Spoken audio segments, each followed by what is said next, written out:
प्रभु यीशु मसीह मेरे भाइयों और बहनों, आप सभी को प्रभु यीशु मसीह के नाम में जय मसीह की। आज जिस विषय पर मैं बात करना चाहता हूँ वो काफ़ी कंट्रोवर्शियल विषय है और इसके बारे में कई सारी बातें हमको यूट्यूब पर मिलती हैं, कई सारी शिक्षाएं हमको यूट्यूब में मिलती हैं। कई लोग इसके पक्ष में बोलते हैं, कई लोग इसके विपक्ष में बोलते हैं, कुछ लोग इसको नकार देते हैं, कुछ कहते हैं ये ओल्ड हो गया है, ये अब नहीं रहा। कुछ लोग कहते हैं कि ये अभी भी है, कुछ लोग कहते हैं कि इसको जितना ज़्यादा हो बोलना चाहिए, कुछ लोग बोलते हैं हम इसको बिल्कुल भी नहीं बोलना चाहिए, कुछ लोग इसको जिब्रिस कहते हैं, कुछ लोग इसको ग्लोसा कहते हैं। अभी आपको समझ में आ रहा होगा मैं किस बारे में बात कर रहा हूँ। अन्य भाषा बाइबल में दिया गया एक वरदान, अन्य भाषा। अन्य भाषा के बारे में आज हम चर्चा करेंगे। ये क्या है, ये क्यों दिया गया, इसका मतलब क्या है, इसका अर्थ क्या है। इन बातों को लेकर हम आज चर्चा करेंगे। ये वीडियो में इन बातों को लेकर हम बात करेंगे। इस वीडियो को आखिरी तक देखिए। मुझे यकीन है कि परमेश्वर का आत्मा आपसे बात करेगा, आपके सवालों के उत्तर देगा और आपके मन में शांति देगा। इसके बाद भी यदि किसी और का कुछ विचार है तो परमेश्वर उनसे उनकी तरह से बातें करे और हमसे हमारी तरह से,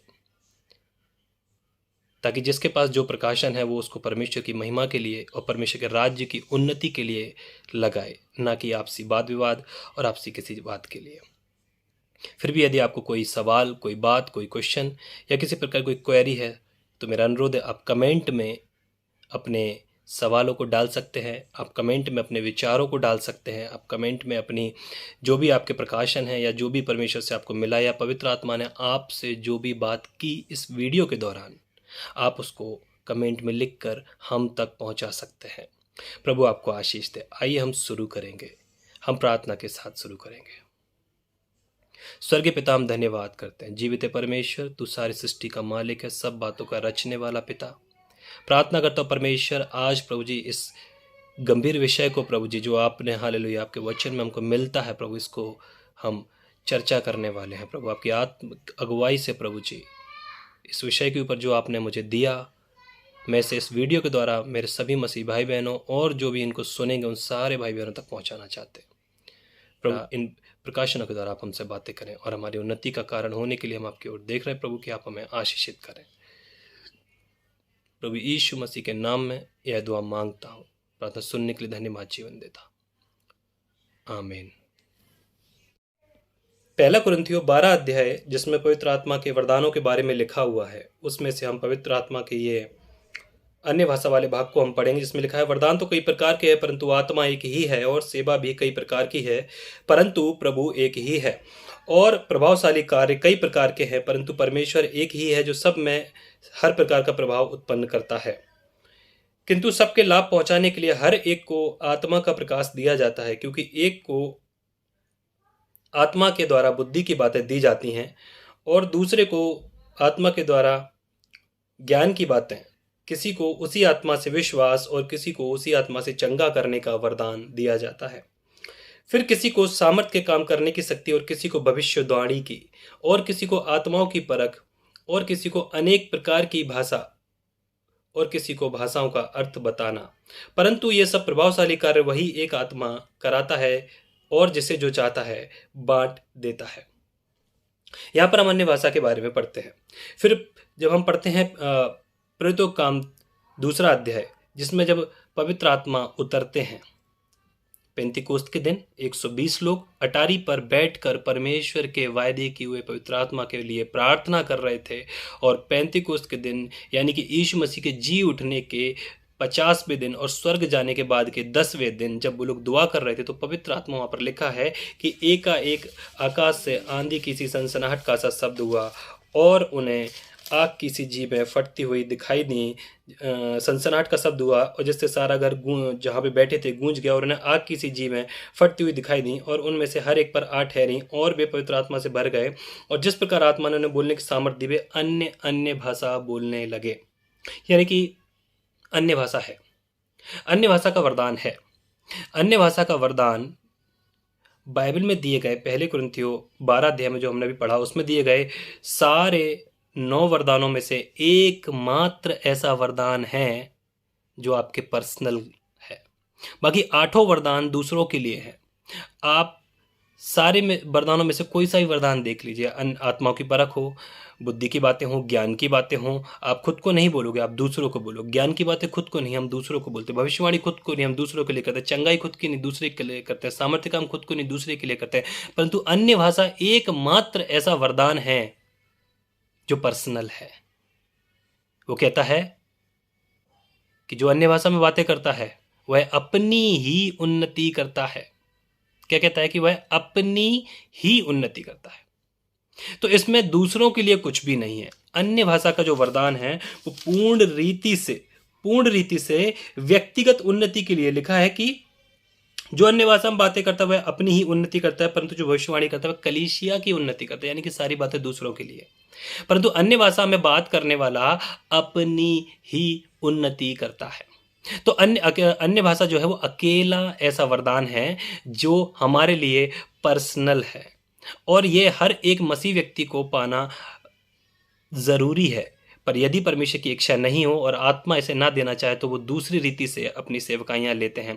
पर ये कंपलसरी कह सकते हैं कि नहीं है, क्योंकि ये देने वाले की इच्छा पर निर्भर करता है कि वो देना चाहते हैं या नहीं, और मांगने वाला किस मनसा से मांग रहा है। तो लिखा कि पवित्र आत्मा ही अपनी मर्जी के अनुसार वरदानों का वितरण करते हैं, वरदान देते हैं। तो उनकी मर्जी है कि वो किसी को पवित्र आत्मा जो है अन्य भाषा का वरदान देते हैं या नहीं देते हैं। इसमें विवाद का विषय नहीं है, परंतु फिर भी कई बातें हम सुनते हैं जहां विवाद पैदा होता है।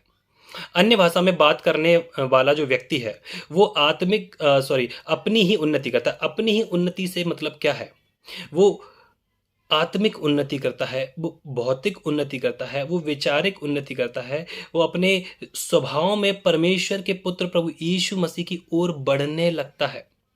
क्योंकि वो जब वो बातें कर रहा होता है तो वो क्या बोल रहा होता है? देखो यहाँ पर लिखा है कि वह क्योंकि जो अन्य भाषा में बातें करता है वह मनुष्य से नहीं परंतु परमेश्वर से, यीशु मसीह से नहीं, परमेश्वर से बातें करता है ना? क्या लिखा है?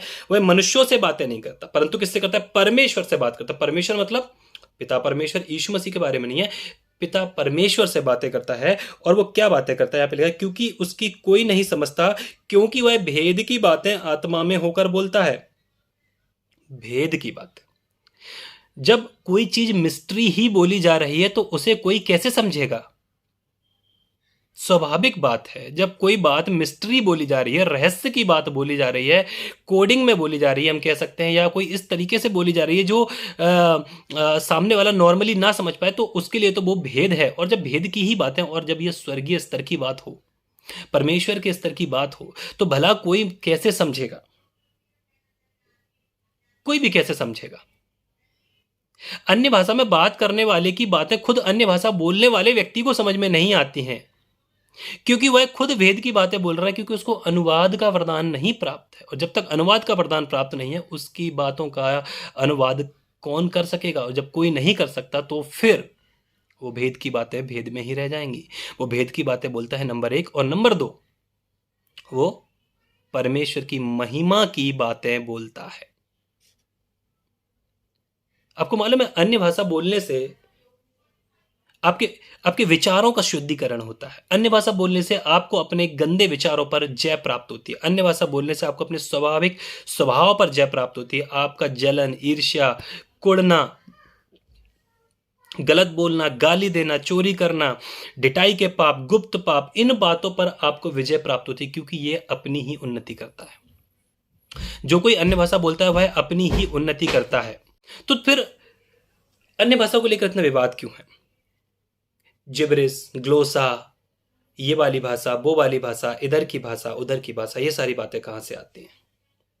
कभी सोचने के लिए हम अगर मनन करें, आपको मालूम है अन्य भाषा कितने तरह की होती है?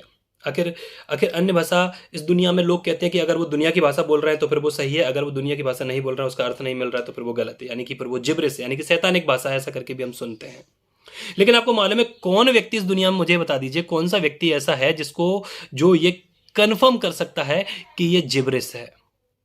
इस पृथ्वी पर लाखों भाषाएं बोली जाती हैं, लाखों।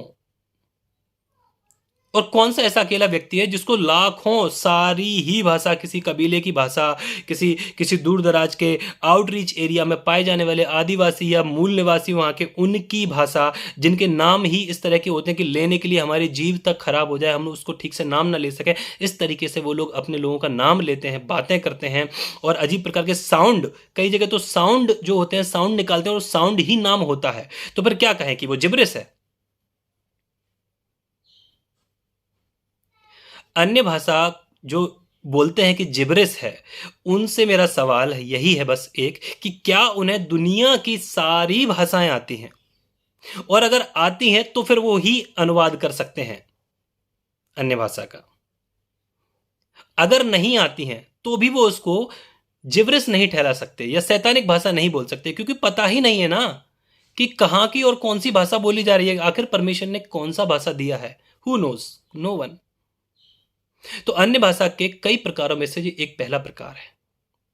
पहला प्रकार है दुनिया की भाषा। दुनिया में से कोई सी भी भाषा परमेश्वर आपको दे सकता है, किसी कबीले की, किसी गांव की, किसी दूर दराज के एरिया की, किसी शहर की, किसी देश की, किसी कस्बे की, किसी व्यक्तिगत हालेलुया कुछ ग्रुप की, जो लोग उस तरह से भाषा, या कोई प्राचीन भाषा, कुछ भी परमेश्वर आपको दे सकता है। उनमें से आप कौन सा बोल रहे हो हमें नहीं मालूम। तो जब हमें नहीं मालूम है हम कि दुनिया में से इतनी सारी भाषाओं में से कौन सी भाषा बोल रहे हैं, तो फिर हम उसको जिब्रिस या शैतानिक भाषा कैसे बोल सकते हैं? तो अन्य भाषा के कई प्रकारों में से पहला प्रकार है जो इस पृथ्वी पर बोली जाती है, और उनका जब तक अनुवाद नहीं है तब तक हम उसको शैतानिक नहीं बोल सकते, क्योंकि सच में परमेश्वर अन्य भाषा का वरदान देता है, और ना केवल वह वरदान देता है परंतु उसमें ऐसी प्रार्थनाएं करवाता है जो सुनने और बोलने वाले के लिए भेद और महिमा की बातें परमेश्वर की तरफ होती हैं। इसलिए उसकी कोई समझता नहीं है, और नहीं समझने का मतलब यह नहीं है कि वो गलत है। तो अन्य भाषा का पहला प्रकार है दुनिया में बोली जाने वाली कोई सी भाषा, और उसमें से आप कौन सी बोल रहे हो जिसके बारे में आपको नहीं पता है। आप कोई सी भी भाषा हो सकता है बोल रहे हो। इसी प्रकार से अन्य भाषा की दूसरी भाषा है आत्मिक भाषा। कौन सी भाषा है? आत्मिक भाषा। पहला कुरिन्थियों 13 अध्याय में लिखा है, यदि मैं मनुष्यों और स्वर्गदूतों की बोलियां बोलूं, यानी कि स्वर्गदूतों की बोलियां अलग हैं, मनुष्यों की बोलियां अलग है। तो मनुष्यों की बोलियों की हमने बात कर ली, जो पहली भाषा है। दूसरी भाषा यानी कि स्वर्गदूतों की भाषा बोलूं, यानी कि आत्मिक भाषा बोलूं। यदि मैं आत्मिक भाषा बोलूं तो वो दूसरी तरह की अन्य भाषा है जो इस पृथ्वी की नहीं है। ये आत्मिक जगत की भाषा है जिसे हर एक आत्मिक प्राणी समझता है। तो पहली भाषा जो है वो कौन समझता है? पहली भाषा जो इस पृथ्वी की भाषा है वो इस पृथ्वी पर जहां पे भी उसका अनुवाद है वो लोग समझेंगे, यानी कि मनुष्य समझ सकता है अगर अनुवाद पता है तो, लेकिन वो पृथ्वी की भाषा है। दूसरी भाषा आत्मिक भाषा, जिसे मनुष्य नहीं समझ सकते लेकिन आत्मिक प्राणी समझ सकते हैं। तो पहली भाषा को आत्मिक प्राणी और मनुष्य दोनों समझ सकता है। दूसरी भाषा जो अन्य भाषा जो आत्मिक भाषा है जिसके बारे में लिखा है स्वर्गदूतों की बोलियां, उसे स्वर्गदूत समझ सकते हैं, यानी आत्मिक प्राणी समझ सकते हैं, सिर्फ मनुष्य नहीं समझ सकता। तो दो तरह की अन्य भाषा हो गई। लिखा है कि मैं मनुष्यों और स्वर्गदूतों दोनों की भाषाएं बोलूं और यदि प्रेम ना रखूं, ठीक है, फिर उसके आगे बातें लिखी हैं। तो दो तरह की अन्य भाषा हमें अभी पता चली। ये है अन्य भाषाओं के प्रकार। इसके अलावा और कौन सी अन्य भाषा है? स्वर्गीय भाषा। तीसरे प्रकार की भाषा है स्वर्गीय भाषा। पौलुस कहता है, मैं जब तीसरे स्वर्ग पर बताता कि एक मनुष्य जिसको मैं जानता हूं वह तीसरे स्वर्ग तक उठा ले गया, और उसने वहां पर ऐसी बातें सुनी जिनका मुंह पर लाना उचित नहीं है। तो जब मुंह पर लाना उचित नहीं है, यानी कि उसने कुछ ऐसी बातें सुनी जो उसके लेवल से या संसार के लेवल से या संसार के औरे से बाहर की बातें हैं। इस मतलब यहां पे हम उनको कंसिडर ही नहीं कर सकते। इस तरह की जो बातें उसने वहां सुनी उनको यहां पर लाना उचित नहीं है।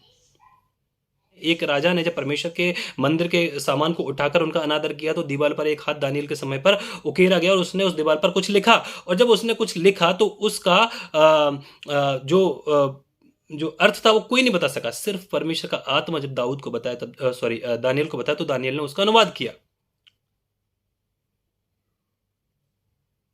ये वो वाली भाषा जो परमेश्वर के वहां बोली जाती है, स्वर्गीय भाषा। बाइबल में हमें इसका प्रमाण मिल रहा है। पौलुस कह रहा है हमें उसका मुंह पर लाना भी उचित नहीं है।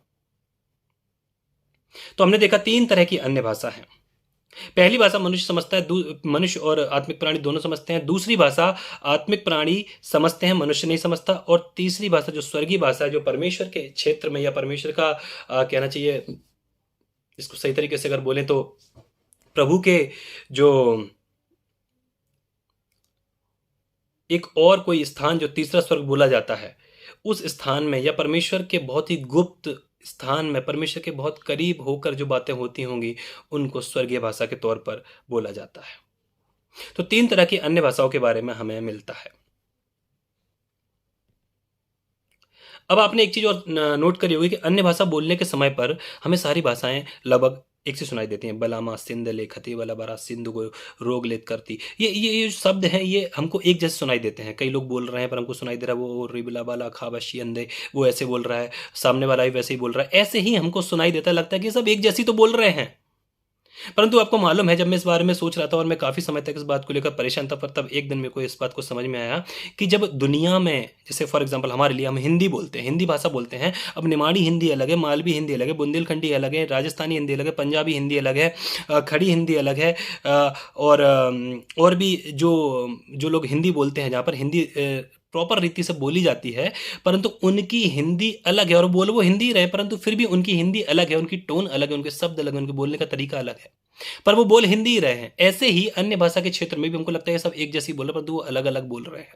उनके रीजनल अलग अलग बोल रहे हैं, वो उनका ऑरा अलग अलग बोल रहे हैं, वो जिस प्रकार से उनको पवित्र आत्मा सहायता कर रहा है उसी प्रकार से वो बोल रहे हैं, परंतु बोल वो अन्य भाषा रहे हैं। वो एक ही भाषा नहीं है, बहुत भाषा। देखो अन्य अन्य भाषा करके लिखा है हमारे बाइबल में। अन्य अन्य भाषा मतलब बहुत सारी भाषा, कोई एक सिंगल भाषा नहीं है, बहुत सारी भाषाएं हैं। अन्य अन्य भाषा दूसरी भाषाएं हैं, हमारे यहाँ की भाषाएं नहीं, दूसरी भाषाएं हैं, बहुत सारी भाषाएं हैं जिनको मनुष्य परमेश्वर की आत्मा से अगुवाई पाकर वरदान के तौर पर प्राप्त करता है। जब पवित्र आत्मा देता है तो वो बोलता है। फिर देखा जाता है कि जब आप एक व्यक्ति जिसको यह वरदान प्राप्त है, जब वो खुश होता है तो वो अलग तरह की अन्य भाषा बोलता है। जब वो दुखी होता है तो वो अलग तरह की अन्य भाषा बोलता है। जब वो शोकित होता है तो अलग तरह, कंफ्यूज होता है तो अलग तरह की, प्रार्थना में होता है तो अलग तरह की, आनंद मना रहा है तो अलग तरह की। यानी कि हर एक स्थिति में उसकी अन्य भाषा बोलने का लहजा और बोलने का तरीका और शब्दों का उच्चारण तीनों बदल जाते हैं। क्यों बदल जाते हैं? क्योंकि परमेश्वर का आत्मा ने यहाँ पर लिखा हुआ है, परमेश्वर ने लिखा हुआ है कि अन्य अन्य भाषा बोली जाती है। अन्य अन्य भाषा यानी कि बहुत सारी भाषा है, कोई एक भाषा वहां पर नहीं है। कई बार जब परमेश्वर के साथ उपस्थिति में बैठे हो, और आप लोगों ने अगर ऐसा महसूस किया होगा कि जब हम परमेश्वर के साथ बैठे हो तो एकदम से परमेश्वर की गाढ़ी उपस्थिति हमको महसूस होती है, और वो झरना सा एक स्टार्ट होता है और हमारे मुंह से ऑटोमेटिक अन्य भाषा निकलना स्टार्ट हो जाती है, और वो कई समय तक, एक लंबे समय तक वो चलता रहता है। हम चाहकर भी हमारी हिंदी भाषा में या हमारी इंग्लिश भाषा में, जिस भाषा में भी आप बात करते हो, उस भाषा में हम बात नहीं कर पाते। तो फिर हम उसी अन्य भाषा में जो हमको पवित्र आत्मा उस समय दे रहा होता है, हम बात कर रहे होते हैं और कर रहे होते हैं और कर रहे होते हैं और कर रहे होते हैं, और ये झरना चलता रहता है और चलते चलते चलते, और फिर जब ये खत्म होता है तब जाके हम अपनी रीजनल या हमारी नेटिव लैंग्वेज में बात कर पाते हैं। अदरवाइज तब तक हम नॉर्मल उस रीति में बात नहीं कर पाते। और ये प्रार्थना हमारी उस समय परमेश्वर के सामने होती है, जिसके बारे में हमें कुछ भी नहीं मालूम, परंतु फिर भी एक अजीब सी शांति हमारे हृदय में छाती है। अन्य भाषा जब हम बोलते हैं तो हमारे सवालों के उत्तर हमको मिलते हैं। अन्य भाषा क्या करता है? हमारे सवालों के उत्तर हमको मिलते हैं। अन्य भाषा में जब हम कोई प्रश्न, आत्मिक प्रश्न या परमेश्वर से कोई गाइडेंस हम चाह रहे थे और हम अन्य भाषा बोलते हैं, अन्य भाषा बोलते रहते हैं और वाट जोते रहते हैं, तो फिर परमेश्वर हमको तुरंत या अपने समय पर जल्द ही हमको गाइडेंस प्रोवाइड करते हैं, हमको उत्तर देते हैं, हमको गाने देते हैं, हमको प्रकाशन देते हैं, हमको वचन की समझ देते हैं, हमको हालेलुया आत्मिक समझ देते हैं, और हमारी जो भी बातें परमेश्वर के समक्ष रखी हैं उनके बारे में हम पर प्रकाशन प्रकट करते हैं, जिससे हमें शांति मिलती है परमेश्वर के समक्ष अन्य भाषा बोलने के समय में। अन्य भाषा की शुरुआत कहाँ से हुई आपको मालूम है? शुरुआत में जब सारी पृथ्वी पर एक ही भाषा बोली जाती थी, आपको मालूम होगा पूरी पृथ्वी पर एक ही भाषा बोली जाती है, और कुछ लोगों ने मिलकर बेबीलोन में एक टावर बनाना चाहा कि चलो हम स्वर्ग तक ऊंचा एक टावर बनाएंगे। उन्होंने एक टावर बनाना चाहा, और जब उन्होंने एक टावर बनाना चाहा तो क्या हुआ? परमेश्वर ने उनके बीच में गड़बड़ी डाल दी। गड़बड़ी डाल दी मतलब सॉरी, परमेश्वर ने उनके बीच में भाषाओं की गड़बड़ी डाल दी, लिखा हुआ है।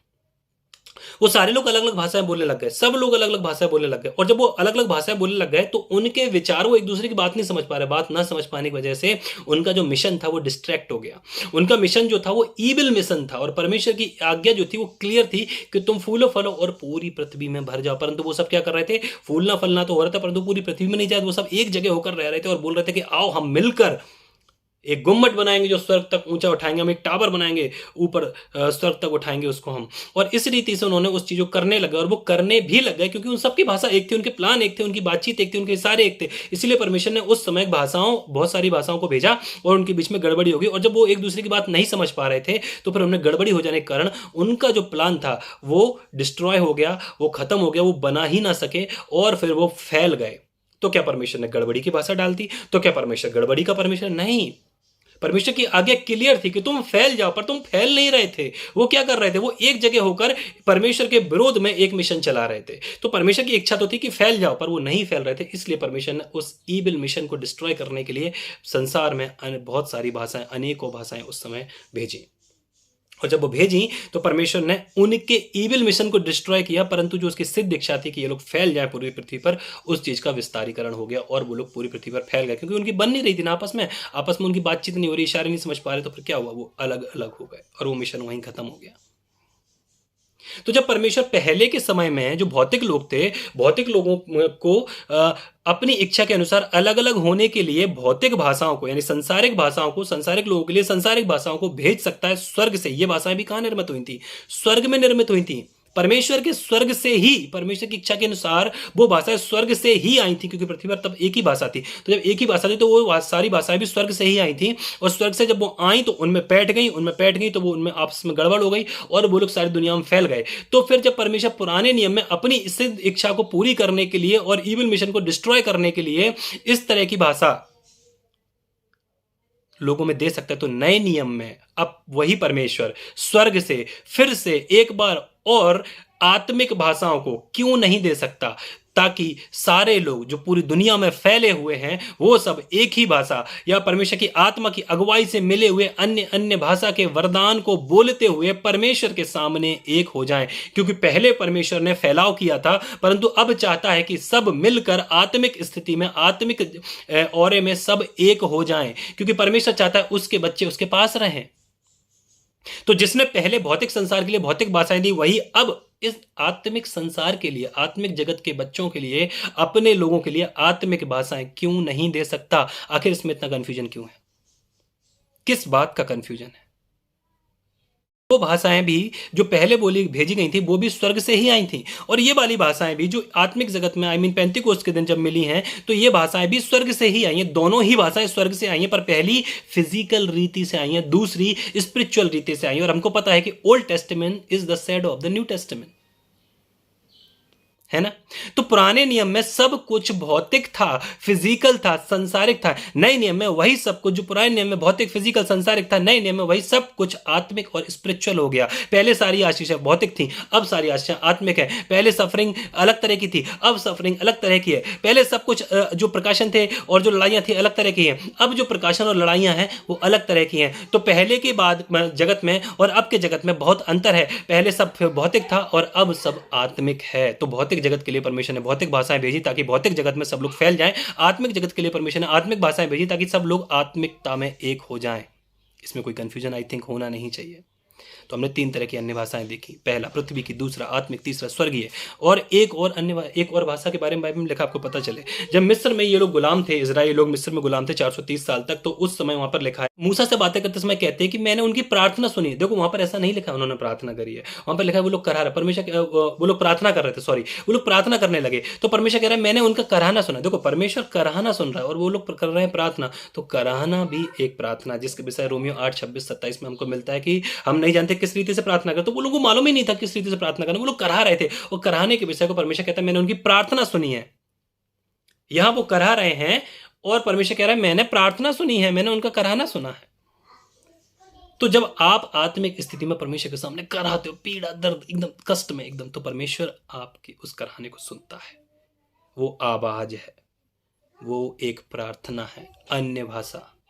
आत्मिक जगत में वो एक आवाज है जो परमेश्वर सुन लेता है, वो प्रार्थना है। तो परमेश्वर हमारी कराहट को भी प्रार्थना की तरह कंसीडर कर देता है। तो 4 तरह की भाषाएं हमको मिल गई। कई बार कहते हैं ना, एक कहावत हमारे जो इंडिया में चलती है कि किसी की हाय मत लेना, क्योंकि वो तो बद्दुआ दे देगा पर ऊपर वाला तुमसे हिसाब लेगा। ऐसा एक कहावत चलती है। तो हाय नहीं लेना मतलब उसका कराहना परमेश्वर तक पहुंच जाता है, और जब उसका कराहना परमेश्वर तक पहुंच जाता है तो परमेश्वर उस चीज को एज ए प्रार्थना कंसिडर करता है, एक टॉकिंग के तौर पे कंसिडर करता है, एक बातचीत के तौर पे कंसिडर करता है। तो 4 तरह की बातों को हमने देखा।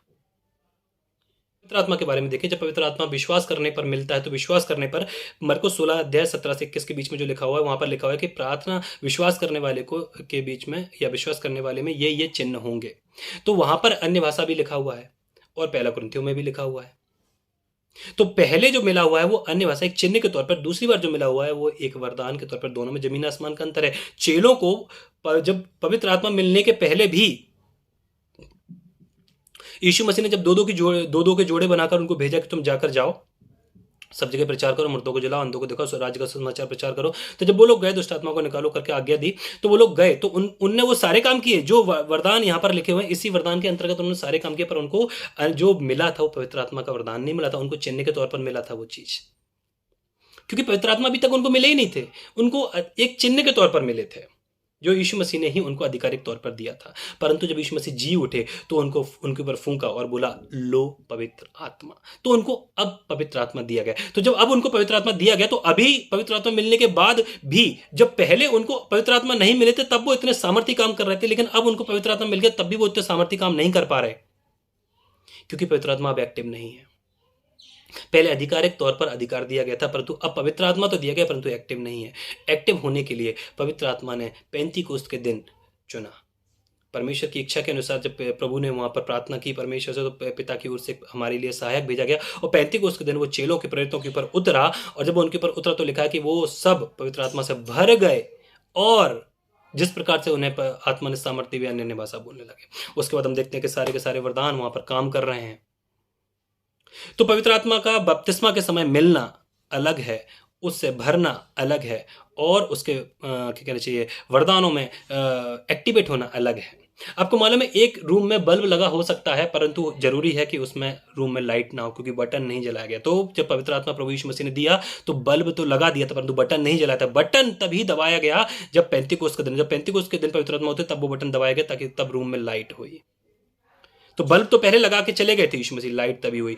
आकाश जगत की सृष्टि के पहले जब पूरी पृथ्वी पर पानी था, पृथ्वी के चारों तरफ पानी था और जल के ऊपर पवित्र आत्मा मंडराता था परंतु कार्यकारी नहीं थे। ठीक उसी रीति से जैसे चेलों को मिले थे परंतु कार्यकारी नहीं थे, जैसे कई बार लोगों को मिलते परंतु कार्यकारी नहीं होते हैं। लेकिन जब परमेश्वर का वचन आया तो फिर पवित्र आत्मा कार्यकारी हो गया। जब परमेश्वर का वचन आया कि मैं भेजूंगा और भेजने का समय पूरा हुआ, तो जब वो भेजा गया तो पवित्र आत्मा कार्यकारी हुआ। ऐसे ही हमारे जीवन में जब परमेश्वर का वचन आता है तो पवित्र आत्मा के अनुसार बपतिस्मा पाकर जब हम पवित्र आत्मा को पा लेते हैं तो वो हमें चिन्ह के तौर पर हमारे बीच में कार्य करता है, परंतु वरदान के तौर पर तो वो बाद में काम करता है। जब वो वचन के द्वारा प्रकाशन और रेमा के स्तर पर हमारे जीवन में कार्य करता है तो फिर हम हमारे जीवन में पवित्र आत्मा के वरदान एक्टिवेट होते हैं, और ये वरदान खुद पवित्र आत्मा डिसाइड करते हैं कि हमें कौन सा देना है। हम मांग सकते हैं अपनी मर्जी के अनुसार, परंतु डिसाइड फिर भी पवित्र आत्मा ही करते हैं। परंतु अगर वो ना दें तो फिर हम उसमें पवित्र आत्मा से या परमेश्वर से बहस नहीं कर सकते कि ये वाला क्यों नहीं दिया, वो वाला क्यों नहीं दिया। हम तो ये चाहते थे, क्योंकि परमेश्वर जानता है, यानी कि मैन्युफैक्चरर जानता है कि कौन सा प्रोडक्ट मैंने किस काम के लिए बनाया है, तो उसी काम के लिए अच्छा। कूलर भी ठंडा करता है, फ्रिज भी ठंडा करता है, परंतु फ्रिज की ठंडक अलग है, कूलर की ठंडक अलग। कूलर बोले कि भाई मेरे अंदर बर्फ जमाओ, मैं सब चीज़ें अच्छी, मेरे अंदर पानी रखो, मेरे अंदर तुम अपनी कुल्फी रखो, मैं उसको जमाऊंगा, तो वो उसका काम नहीं है। या फ्रिज कहे कि भाई मेरे अंदर पंखा लगा दो, मैं कूलर से ज़्यादा ठंडा करूंगा, तो वो उसका काम नहीं। इसलिए आत्मा ही जानता है कि किस तरह से किसको क्या देना है, और परमेश्वर ही जानता है कि हमारे अंदर क्या सही है और हम किस लिए बनाए गए, हमारा क्या काम परमेश्वर के राज्य के लिए है।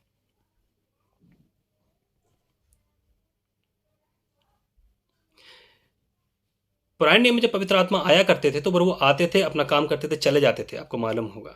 लेकिन नए नियम में ऐसा नहीं है। नए नियम में जब पवित्र आत्मा हमको मिलते हैं तो वो हमारे अंदर रहते हैं, हम में आकर रुक जाते हैं, वो हमसे खुश होते हैं, आनंद मनाते, बातचीत करते हैं, वो हमसे शोकित भी होते हैं, दुखी भी होते हैं, बुझते हैं, हमारे अंदर आकर बहुत पीड़ा में भी रहते हैं, परंतु फिर भी हमें छोड़कर नहीं जाते। इसीलिए हमें पवित्र आत्मा का सम्मान करना ज़रूरी है, क्योंकि परमेश्वर का आत्मा है, वो परमेश्वर है, वो जो हमारे अंदर रहता है और हमें उसका आदर करना ज़रूरी है। इसलिए हम उसे शोकित ना करें, हमें ध्यान रखना ज़रूरी है। इसलिए हम उसके विरोध में ना बोले, इसलिए हमें ध्यान रखना ज़रूरी है। इसलिए हम गाली ना दें, हमें ध्यान रखना ज़रूरी है। हम पाप ना करें, हमें ध्यान रखना ज़रूरी है, ताकि हम उसको शोकित ना करें, जिससे वो अपने उन कामों को जो हमारे अंदर वो चाहता है कर सके। एक किसी बढ़िया एक बुद्धिमान व्यक्ति ने एक घड़ा खरीदा मिट्टी का, 2 घड़े खरीदे, 2 में से एक में पानी भर दिया और एक में पानी नहीं भरा। अब बताइए कौन सी व्यक्ति में कौन सा घड़ा ठंडा होगा? जिसमें पानी भरा है। किसमें वजन होगा? जिसमें पानी भरा है। तो ऐसा ही एक व्यक्ति होता है, जब वो बपतिस्मा पाता है उसके अंदर पवित्र आत्मा आ जाते हैं। दूसरा व्यक्ति जिसने विश्वास नहीं किया उसके अंदर पवित्र आत्मा नहीं है। अब जिसके अंदर पवित्र आत्मा है, जिसने विश्वास किया, बपतिस्मा लिया है, वो व्यक्ति के अंदर पवित्र आत्मा तो है, वो ठंडक है, वो भारीपन है, परंतु अभी तक उसके अंदर वो कार्यकारी नहीं है। देखिए, पवित्र आत्मा सभी को मिले हैं जिन लोगों ने विश्वास किया है, लेकिन सबको वरदान नहीं मिले, चिन्ह सभी को मिले, क्योंकि लिखा है हर एक विश्वासी जो विश्वास करेगा उसके अंदर ये चिन्ह होंगे। मरकुस की किताब 16 अध्याय 17 से 21 के बीच में लिखा हुआ है।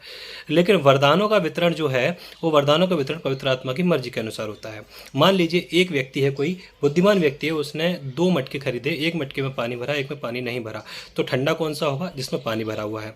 फिर उसके बाद वजन किस में होगा? जिसमें पानी भरा हुआ है। तो ऐसा ही पानी भरा हुआ एक व्यक्ति होता है पवित्र आत्मा पाया हुआ व्यक्ति, ठीक है। और जो दूसरा व्यक्ति है, उस जो खाली है, इसका मतलब है उसने विश्वास नहीं किया, यीशु मसीह को नकार दिया है, उसको पवित्र आत्मा का दान नहीं मिला है। अब ये जो पानी भरा हुआ जो घड़ा है, इस घड़े को लेकर इस मालिक ने एक चौराहे पर या मार्केट में कहीं रख दिया है। अब जब लोग इससे पानी पीते हैं तो ये है उसकी एक सेवकाई। आप समझ रहे हैं? जब लोग उससे पानी पीते हैं तो ये उसकी सेवकाई है। उसमें उसने एक नल लगा दिया, नल लगा के जब भी जितने लोग उससे पानी पिएंगे, तो जब वो पानी पिएंगे तो उनकी प्यास मिटेगी, और ये प्यास मिटाना उस घड़े के लिए एक सेवकाई है। वैसे ही एक विश्वासी के लिए उस पवित्र आत्मा का स्तर जो उसको शुरुआती तौर पर मिला हुआ है, चिन्हों के तौर पर मिला हुआ है, उसका उपयोग जब वो करता है तो वो उसकी सेवकाई होती है। और इस सेवकाई में जब ये चीज़ कार्यरत होती है तो स्वाभाविक सी बात है, यदि किसी घड़े से पानी पिया जाएगा और लोग पानी पिएंगे तो उस घड़े के पानी का स्तर कम होगा। तो जब एक व्यक्ति जब विश्वास करने के बाद पवित्र आत्मा को पाता है, तो पाने के बाद जब वो परमेश्वर के कामों में संलग्न होता है और उन कामों को करता है, तो उसके अंदर से पवित्र आत्मा का वो जीवन रूपी जल जिसके बारे में लिखा है वो प्रवाहित होता है और दूसरे लोगों की प्यास बुझाता है और उनको जीवन जल उन तक पहुंचता है यीशु मसीह के वचन के अनुसार। तो क्या होता है कि इसकी आत्मा का जो स्तर है, इसको परमेश्वर और भरता है। इसको होता है कि बार बार, जिसको हम बोलते हैं कि वो चेले जब पवित्र आत्मा से भर गए, फिर एक जगह और लिखा वो पवित्र आत्मा से भर गए, फिर और लिखा वो पवित्र आत्मा से भर गए। ये बार बार कैसे भरपूर हो रहे हैं? ये ऐसे ही भरपूर हो रहे हैं। सेवकाइयाँ जब होती हैं तो बार बार परमेश्वर और ज़्यादा देता है। लिखा है कि वह मांगने पर पवित्र आत्मा और क्यों ना देगा। तो इस रीति से पवित्र आत्मा का मिलना, पवित्र आत्मा की सेवकाई, और पवित्र आत्मा की सेवकाई के दौरान बार बार भरते जाना है। तो फिर क्या करें? उस एक और उदाहरण के तौर पर समझते हैं। इसने एक मटका रखा है इस व्यक्ति ने पानी पीने के लिए, लेकिन दूसरा बर्तन लिया स्टील का, तीसरा बर्तन लिया प्लास्टिक की बाल्टी, चौथा बर्तन लिया उसने कोई और सिल्वर का कुछ एल्यूमिनियम का कुछ ले लिया और चारों में पानी भर दिया। अब स्टील की बाल्टी से वो पैर धो रहा है और अपने दूसरे बर्तन से वो बर्तन धो रहा है, दूसरे बर्तन में जो पानी भरा हुआ है, तीसरे बर्तन में जो पानी भरा हुआ है उससे कपड़े धो रहा है। तो क्या ये पानी सारा वेस्ट है? नहीं, पानी वेस्ट नहीं है, पानी वही है, परंतु सारे बर्तनों के साथ सेवकाइयाँ अलग अलग है। इसी रीति से पवित्र आत्मा अपनी मर्जी के अनुसार, जैसा मालिक चाहता है कि भाई मैं घड़े से पानी पीऊंगा तो घड़े से पीऊंगा, स्टील की बाल्टी से नहाऊंगा, प्लास्टिक की बाल्टी से कपड़े धोऊंगा, दूसरी बाल्टी से अपने घर के पोछे वोछे लगाऊंगा, तो ये मालिक का डिसीजन है, बाल्टी का डिसीजन नहीं है या घड़े का डिसीजन नहीं है। इसी रीति से मालिक यानी पवित्र आत्मा का डिसीजन है कि वो किस बर्तन में क्या वरदान देना चाहता है, कौन सा पैर धुलाएगा, कौन सा कपड़े धुलाएगा, कौन सा क्या करेगा। तो ये उसका ही निर्णय है। इसलिए वो कहता है कि वह वही एक आत्मा अपनी मर्जी के अनुसार जिसे चाहे जो चाहे दे देता है। तो ये पवित्र आत्मा की सेवकाई के बारे में कि पवित्र आत्मा जब अपने वरदानों से लोगों को भरते हैं, अपने लोगों को भरते हैं, तो फिर वो सेवकाइयाँ किस रीति से प्रवाहित होती हैं। यीशु मसीह ने जब उनको बोला कि तुम जाओ और जाकर सुसमाचार सुनाओ, तो पहले उन्हें चिन्ह के तौर पर, अधिकार के तौर पर यीशु मसीह ने दिया, परंतु पवित्र आत्मा नहीं दिया, उन्हें अधिकार दिया था, चिन्ह दिया था। लेकिन जब वो वापस आए और जब यीशु मसीह जी उठे और फिर से यीशु मसीह ने जब उन्हें फूंका उनके ऊपर, उन्हें पवित्र आत्मा दिया, तब उन्हें पवित्र आत्मा दिया। देन आफ्टर जब यीशु मसीह चले गए और फिर उसके 10 दिन बाद यानी पेंतीकोस्त के दिन जब पवित्र आत्मा संसार में पहली बार उतरे उस तरीके से, तो फिर वो पवित्र आत्मा से भर गए। समझ रहे ना? वो भर गए और फिर उन्हें जैसे भी बोलने की सामर्थ्य पवित्र आत्मा ने दी, वैसे वो बोलने लगे। इसके बाद सारी सेवकाइयाँ उनके जीवन से प्रवाहित होती रही। तो अन्य भाषा को लेकर विवाद इसीलिए है क्योंकि कहते हैं कि अन्य भाषा का अनुवाद नहीं है। सबसे पहले टेंशन तो यही हो जाती है कि अनुवाद करने वाले हमारी दुनिया में बहुत कम लोग हैं। परमेश्वर ने सब बहुत ही कम लोग ऐसे रखे हैं जो अनुवाद करते हैं, और ऐसे कई लोग, ज़्यादातर लोग नहीं हैं जो नोन हो कि वो इस वरदान का अनुवाद करते हैं। परंतु फिर भी हम जानते हैं कई लोग ऐसे हैं, जैसे मारिया बुड अटर एक ऐसा नाम है, तो उनके पास ये अनुवाद का वरदान था। वो अनुवाद करती थी पवित्र आत्मा के, अन्य भाषा का अनुवाद करती थी। आज भी कई लोग हैं पर वो नोन नहीं है, वो फेमस नहीं है, वो दुनिया में है, सेवकाइयाँ कर रहे हैं परंतु प्रचलित नहीं है। इसका मतलब ये नहीं कि वरदान काम नहीं कर रहा। अगर बाइबल में लिखा है तो इसका मतलब है कि वरदान है, और उस वरदान के अनुसार उसका उत्तर यानी कि अनुवाद भी है। वचन के कार्यकारी होने से पवित्र आत्मा के वरदान एक्टिवेट होते हैं, वचन के कार्यकारी होने से। क्योंकि यदि हम वचन का भरोसा ना करें, वचन के अनुसार जीवन ना जिएं, वचन के अनुसार अपने आप को संभाल के ना रखें, तो फिर पवित्र आत्मा के वरदान हमारे अंदर नहीं एक्टिवेट होंगे। जो वैसी ही हालत है जैसे कमरे में मैंने बताया था, कमरे में एक बल्ब तो लगा है, पवित्र आत्मा तो है, परंतु उसका स्विच ऑन नहीं हुआ है, इसलिए वो जल नहीं रहा है। तो क्या कहे कि कमरे में लाइट नहीं है, या कमरे में बल्ब नहीं है, या कमरे में अंधेरा क्यों है? इसीलिए क्योंकि उसकी आज्ञानुसार उस बटन को दबाया नहीं गया, उसका जो सिस्टम है उसको फॉलो नहीं किया गया, उसका जो मैनुअल है, जो प्रोटोकॉल है, उसको फॉलो नहीं किया गया। इसीलिए वो वरदान उसमें एक्टिवेटेड नहीं है, इसीलिए वो बल्ब जल नहीं रहा है।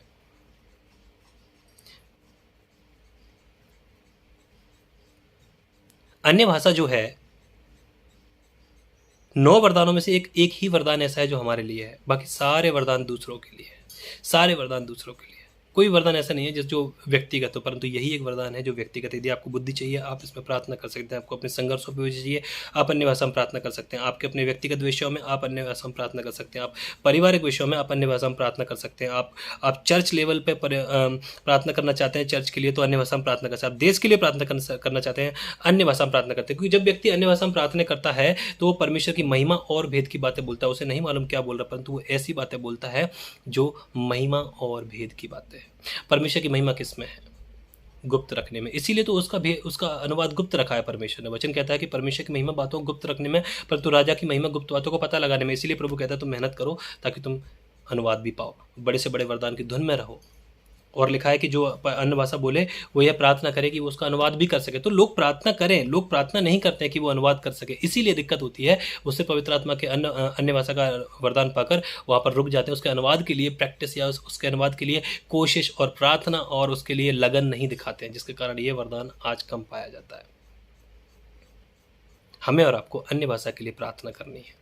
अन्य भाषा मिले तो अन्य भाषा के लिए अनुवाद के लिए प्रार्थना करनी है, क्योंकि बिना अनुवाद के वो सिर्फ एक मिस्टीरियस एक्टिविटी है जो उन्नति तो कर रही है, परंतु उससे बोलने वाले के अलावा किसी और को कोई फायदा नहीं है। परंतु यदि अनुवाद हो तो उससे यकीनन चर्च को बड़ा फायदा होगा।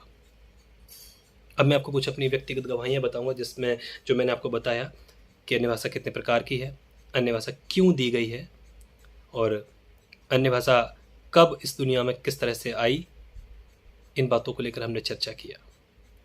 तो मैं फिर से इसको जल्दी से बताकर फिनिश करूंगा। अन्य भाषा कितने प्रकार की हमने देखा।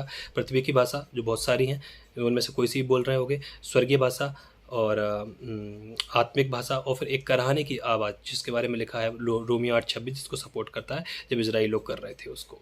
ठीक है। और अन्य भाषा क्यों दिया गया? अन्य भाषा व्यक्तिगत उन्नति के लिए दिया गया है, परमेश्वर की महिमा और भेद की बातें बोलने के लिए दिया गया है। अन्य भाषा का अनुवाद कैसे होता है? परमेश्वर के अलावा, परमेश्वर के पवित्र आत्मा के द्वारा दिए जाने वरदान के अलावा कोई भी अन्य भाषा का अनुवाद नहीं कर सकता। अन्य भाषा में बात करने से क्या होता है? अन्य भाषा में बात करने से उसकी बात का अनुवाद नहीं होने के कारण उसे कोई नहीं समझता, ना तो कोई आत्मिक प्राणी और ना ही कोई मनुष्य, क्योंकि लिखा है वो सीधा परमेश्वर से बात करता है।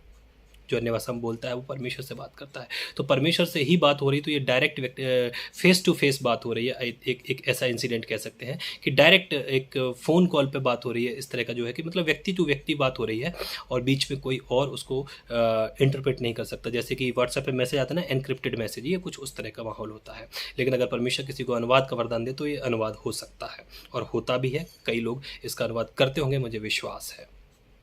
फिर हमने देखा कि अन्य भाषा इस दुनिया में आने पर कब आया है, तो हमने देखा पुराने नियम में कब आया था और नए नियम में कब आया है। पुराने नियम में बेबीलोन के टावर के समय पे, नए नियम में पेंटिकोस के दिन। दोनों दिन स्वर्ग से ही भाषाएं आई थी। बेबीलोन के टावर पे पृथ्वी पर भाषाएं उपजी नहीं थी, स्वर्ग से ही आई थी। पेंटिकोस के दिन जो भाषा आई थी स्वर्ग से आई थी। पुराने नियम में सब फिजिकल था, नए नियम में सब स्पिरिचुअल है। पुराने नियम में फिजिकल रीति से हुआ था, नए नियम में स्पिरिचुअल रीति से हुआ है।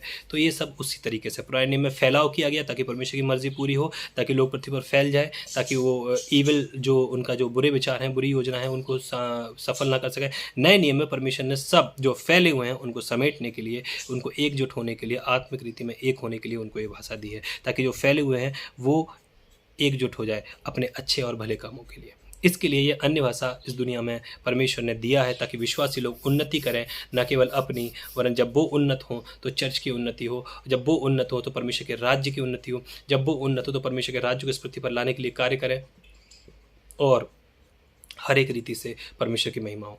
अन्य भाषा बोलने से शैतान इसको नहीं समझता। ये भी एक सवाल बहुत ज़्यादा पूछा जाता है कि शैतान इसे नहीं समझता, कहाँ लिखा है। मैं आपको व्यक्तिगत अनुभव से भी बता दूं, जब बाइबल कहती है कि कोई नहीं समझता तो कोई में सब आ जाते हैं।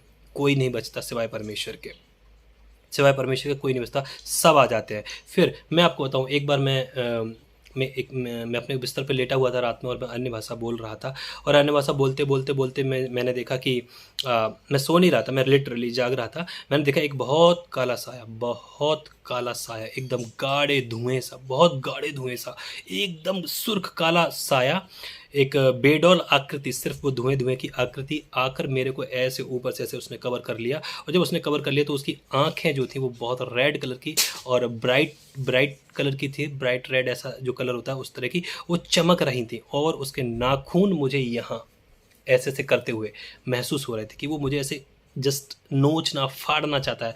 और मैं अन्य भाषा में प्रार्थना कर रहा था, और उस प्रार्थना करने की वजह से मैंने आपको बताया था कि अन्य भाषा बोलने से क्या होता है, हियाब मिलता है, कॉन्फिडेंस मिलता है, प्रकाशन मिलता है, उत्तर मिलता है, और परमेश्वर की सम्मति मिलती है, प्रश्नों के सवाल मिलते हैं, नया गाइडेंस मिलता है। तो जब मैं ये अन्य भाषा में प्रार्थना कर रहा था, अन्य भाषा बोल रहा था लेटे लेटे, तो वो साया जो मेरे ऊपर आया हुआ था, जो परछाई थी, वो एकदम से मुझे एकदम गुर्र गुर्र करके एकदम ऐसे गुस्से में करते नहीं है उस तरीके से ग्रोन कर रही थी। और ग्रोन करने के साथ साथ मेरे को ऐसे नाखून से यूं कर रही थी खरोचने के लिए, क्योंकि वो फाड़ने के लिए। परंतु परमेश्वर का आत्मा जो अंदर रहता है उसके वजह से लिखा है कि जो तुम में है वो उनसे जो बाहर है बड़ा है। तो वो जो मेरे अंदर था उसकी वजह से उसका प्रभाव मेरे ऊपर इतना नहीं। और मैं अन्य भाषा में प्रार्थना कर रहा था, और इसी दौरान जब वो मेरे साथ इस तरह के हालेलुया मुझे नुकसान पहुंचाने के लिए कोशिश कर रहा था, तो थोड़ी ही देर मुझे डर नहीं लग रहा था, because I was in confidence, क्योंकि पवित्र आत्मा मुझ में, और मैं कॉन्फिडेंस के साथ अन्य भाषा कर रहा था, और मैं उसे देख रहा था, वो मुझे देख रहा था।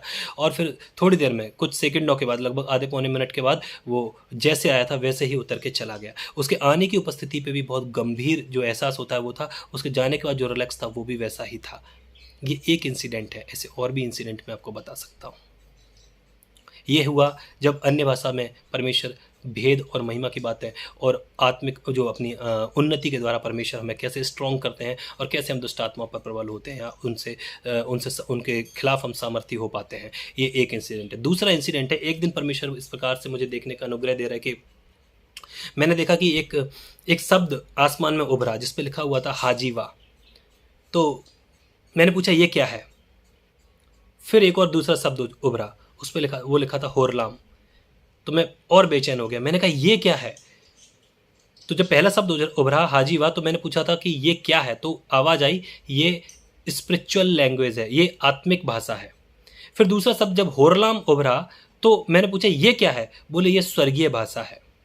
तो मैंने बोला ये मतलब क्या है इन दोनों बातों का। उनने बोला कि जब कोई क्या कहना चाहिए, गलत काम करोगे तो दंड मिलेगा, जब गलत काम करोगे तो पनिशमेंट मिलेगी, दंड मिलेगा। ये उसका मतलब था। दोनों ही शब्दों का सेम मतलब था। तो स्पिरिचुअल लैंग्वेज भी है और हेवनली लैंग्वेज भी है, मुझे मालूम है। ये दो अनुवाद मुझे मिले। इसके बाद एक बार और परमेश्वर को ये अच्छा लगा, उनने मुझे बताया आत्मिक हथियारों की जो इफिसियों में जो सूची दी गई है, उस सूची के अनुसार जो आत्मिक हथियार दिए गए हैं, उन आत्मिक हथियारों का हम पृथ्वी पर उनको पढ़ते हैं कि सिर का उद्धार का टोप और झिलम और वचन की तलवार और सुसमाचार मेल के जूते और विश्वास का बेल्ट, ये सारी बातें जो हम पढ़ते हैं, ये हम हिंदी में, हमारे इंग्लिश में, हमारी भाषाओं में हम पैराग्राफ में पढ़ते हैं। स्वर्ग में इसके लिए एक ही शब्द है और वो शब्द है बाकम। जब कोई व्यक्ति बाकम बोलता है तो पूरा स्वर्ग जान जाता है कि ये आत्मिक जो हथियार हैं उनके बारे में बात हो रही है। ये शब्द भी परमेश्वर ने मुझ पर प्रकट किया, ये उनको उनके अनुग्रह की वजह से। मैं आपको ऐसी और भी गवाहियां बता सकता हूं जो अन्य भाषा के शब्द और शब्दों के साथ उनके अनुवाद मुझे दिए गए। और ये शब्द किसी भाषा में नहीं है। मैंने सारी भाषाओं से मतलब मैं सब नहीं जानता, परंतु आजकल एआई चलता है, एआई पे सारे शब्द मैंने ढूंढ के देख लिए, इंटरनेट पे शब्द ढूंढ के लिए, बाइबल में शब्द, पर नहीं, ये सब आत्मिक स्थिति में मुझे मिले और भी मिले हैं। मैं आपको बताना अभी समय, क्योंकि वीडियो काफ़ी लंबा होता जा रहा है, इसलिए मैं उस चीज़ में नहीं जाना चाहता। मैं आपको बताना चाहूँगा एक बार का इंसिडेंट ऐसा, मैं एक सपना देख रहा हूँ कि दुष्ट आत्माएं बहुत सारी जो है घेरे हुए हैं और मैं उन्हें निकल जाने के लिए बोल रहा हूँ, यीशु मसीह के नाम में निकल जाओ, यीशु मसीह के नाम में आउट, वहाँ से चली जाओ, पर वो नहीं जा रही हैं और वो हमला करना चाहती हैं। परंतु चूंकि मैं उनको जब ये बात बोल रहा था तो मन में तो हिंदी में चल रहा था, मेरी अपनी नेटिव लैंग्वेज में हिंदी भाषा में चल रहा था कि यीशु के नाम में निकल जाए, परंतु मैं बोल अन्य भाषा में रहा था। तो जब मैं अन्य भाषा में उन्हें निकलने के लिए बोल रहा था, वो ना तो हमला कर पा रही थी, ना ही हिल पा रही थी, ना ही डुल पा रही थी, उन्हें कुछ समझ में नहीं आता था। They all were got confused, तो सारी की सारी कन्फ्यूजन में थी कि क्या बोल रहा है ये, क्या चल रहा है ये, और वो कोई एक्टिविटी, कोई एक्शन नहीं ले पा रही थी। लेकिन जब मुझे समझ में आया कि मेरी भाषा समझ में नहीं आ रही, तो मैंने उनको जब हिंदी में बोला यीशु के नाम में वहाँ से चले जाओ, तो वो सारी की सारी चली गई। तो जब हम अन्य भाषा बोलते हैं, शैतान got confuse, evil spirits got confused, उन्हें नहीं मालूम पड़ता है, क्योंकि वचन कहता है कि किसी को समझ में नहीं आता, और इसके प्रभाव की वजह से वो वहाँ पर एक्टलेस हो जाती हैं, वो एक्शन नहीं कर पाती हैं, वो फ्रीज जैसे हो जाती हैं। ऐसी इंसिडेंट सिर्फ मेरे साथ नहीं, मेरी माँ के साथ भी ऐसा ही हुआ था एक बार। वो अन्य भाषा में बोले, दुष्ट आत्मा सामने एक व्यक्ति में था और वो चुपचाप वैसा का वैसा ही खड़ा था। और जब वो अन्य भाषा की वजह से प्रार्थना में जब वो बढ़ती गई उनकी अपनी उन्नति हुई, और आत्मा में जब वो बलवंत हो गई थोड़ी देर में, तो फिर उन्होंने जब प्रार्थना किया तो उसके बाद वो दुष्ट आत्मा उस व्यक्ति से बोल रहा है, उस व्यक्ति के द्वारा बोल रहा है कि मुझे कुछ रोके हुए था जो इतनी देर से तुम पर हमला नहीं करने दे रहा था, वरना आज मैं तुम्हें नुकसान पहुंचा देता। और उस दिन परमेश्वर ने उनको बचाया। ऐसी और गवाहियाँ हैं अन्य भाषा के बारे में। मैं सब कुछ बताना नहीं चाहता। कभी समय मिला, परमेश्वर ने चाहा तो हम कभी और चर्चा करेंगे। मुझे उम्मीद है कि परमेश्वर के प्रभु के दिए इस अनुग्रह के अनुसार अन्य भाषा के बारे में जो कुछ मुझे मालूम था, जो कुछ प्रभु ने मुझे दिया, वो सब कुछ मैंने आपको बता दिया। मैं फाइनली एक ही बात कहूँगा, जिस प्रकार से पूरा जहाज़ जो है वो एक छोटी सी स्टेयरिंग या उसका जो भी होता है, पतवार जो भी कहते हैं, उसके द्वारा पूरा जहाज़ इधर का उधर किया जाता है, वैसे ही हमारा पूरा शरीर, हमारा पूरा आत्मिक और आंतरिक और ये भौतिक शरीर जो है, ये अन्य भाषा के द्वारा प्रभावशाली होकर आत्मिक स्थिति में बदलाव की वजह से फिजिकल स्थिति में भी बदलाव में आ जाता है।